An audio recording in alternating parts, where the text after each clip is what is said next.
This is the new Audi RS3. It's the latest generation of Audi's famous super hatchback, and it comes with a clever new four-wheel drive system, and even a drift mode. But is it the best 5-cylinder car that Audi has ever made? Well, in this video, I'm going to tell you everything you need to know about it. I'm Matt Watson, and you're watching CarWow.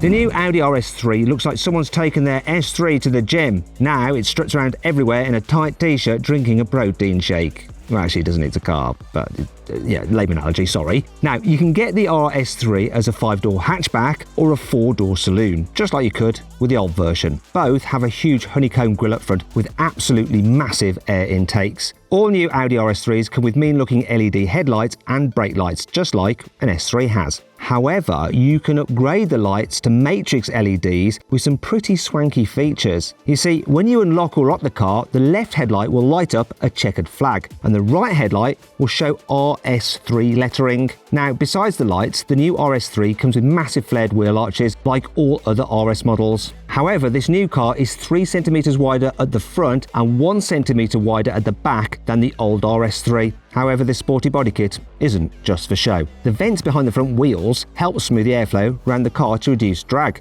However, at the back, I'm not entirely sure that diffuser is actually doing anything. And those massive oval exhausts, they actually have 2 smaller pipes hidden inside. So yeah, there's still a little bit of fakery going on, which is a bit of an Audi trademark now, isn't it?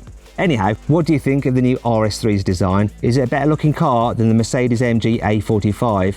Let me know in the comments below.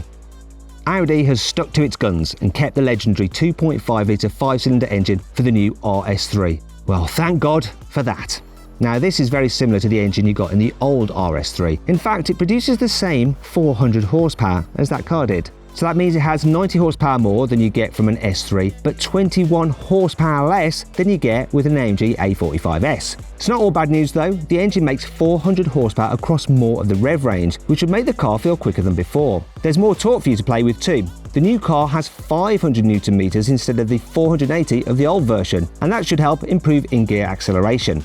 Speaking of gears, you get a 7-speed dual-clutch automatic as standard, just like you did in the old RS3. And just like the old RS3, you will have to pay extra if you want the RS Sports exhaust. Why, Audi? Why do you do that to us? The new Audi RS3 does 0 to 60 miles an hour in 3.8 seconds. That's a whole second quicker than the S3 does it in, and it's 0.3 quicker than the old RS3 took to do 0 to 60 miles an hour. It's also quicker than the Golf R, which I actually managed to launch from 0 to 60 miles an hour in just over 4 seconds. Crucially, it's 0.1 of a second quicker to 60 than an A45 S, even though the AMG has more power. This means that the new RS3 is shaping up to be one of the quickest hot hatches ever. But it won't stop when it gets to 60 miles an hour, obviously, it'll keep on going. The RS3's top speed is actually limited to 155 miles an hour. But if you pay extra for the RS Dynamic package, you can increase this top speed to 180 miles an hour. Perfect if you have an autobahn nearby. Pointless if you don't. The new Audi RS3's interior looks pretty similar to the S3's, but you do get some exclusive upgrades for this new range topper. There's a flat-bottom steering wheel with new RS badges, and you get an RS button that lets you switch between different driving modes. There are also some new seats with RS logos on the backrest, and you can have these in Napa leather with red, black, or green honeycomb stitching. You can add more colourful stitching to the seatbelt and brightly coloured trim to the air vents as part of Audi's optional design packs if you want to spend even more money. And there are some extra carbon fibre trims you can get for the dashboard if you fancy spending even more cash. The big news for the RS3 is its new torque vectoring system. It's called the RS Torque Splitter, and it's part of Audi's latest Quattro all-wheel drive system. The old RS3 used a single clutch to split the engine's torque between the front and rear wheels, depending on how much grip they had. The new RS3 has 2 clutches at the back instead of 1, so there's 1 for each wheel. This means the car can control exactly how much torque to send to each rear wheel independently. This means the new RS3 can push itself around corners by sending more torque to the wheel with the most grip. For example, if you're turning right, it'll send more torque to the left wheel, and if you're turning left, it'll send more torque to the right wheel to push the car around. And it's all been designed to work with the optional Pirelli P0 Trofeo R semi-slick tyres, which should be super grippy if you fancy taking your RS3 on track. The new Audi RS3 comes with a 10-inch infotainment and 12-inch virtual cockpit display, just like the S3. This means you get all the usual stuff like satellite navigation, Apple CarPlay and Android Auto. But there's also a new RS monitor mode. This lets you see data like oil and coolant temperatures and tyre pressures, if you're interested in all of that. In fact, if you go on track days, you should be. Also, the system can show G-forces, lap times and acceleration data, plus it'll measure the all-important quarter mile time for you. So it looks like I won't be needing my specialist timing gear when I do a launch in this car. That's not true. I never go anywhere without it.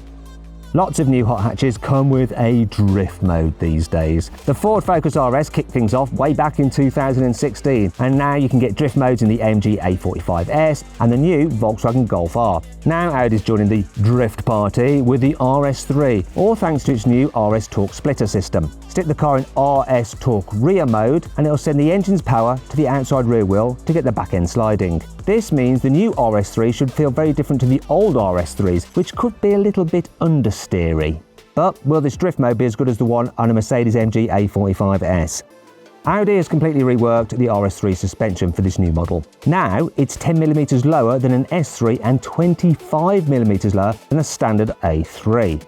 This isn't just to make it look meaner though, it keeps the centre of gravity nice and low, which should help improve the handling. Audi's also tweaked the suspension geometry, changed the front subframe and fitted new suspension wishbones to make the RS3 feel more agile than the S3. And you can get optional adaptive dampers to help it deal with rough roads when you're not hooning it around on track. The Audi RS3 comes with 6-piston calipers and steel brake discs on the front as standard, but you can upgrade to carbon ceramic discs for more stopping power and less brake fade, which would be handy if you plan to take your hyperhatch on lots of track days. Now these discs are 380mm across. That's 5mm more diameter than the steel discs that you get with the car as standard, but they weigh 10 kilos less, which should improve how the car handles on bumpy roads as you're reducing unsprung mass. The standard RS3 gets red or black calipers, but if you go for the carbon ceramics, you can then get them painted in either grey or blue instead. The new Audi RS3 will go on sale in Europe in August. It's the equivalent of £51,000 for the hatchback. That's not much more expensive than the last Audi RS3, which started from £47,000, and that car didn't have that clever drifting all-wheel drive system. This new RS3 model is shaping up to be a world-beating hot hatch.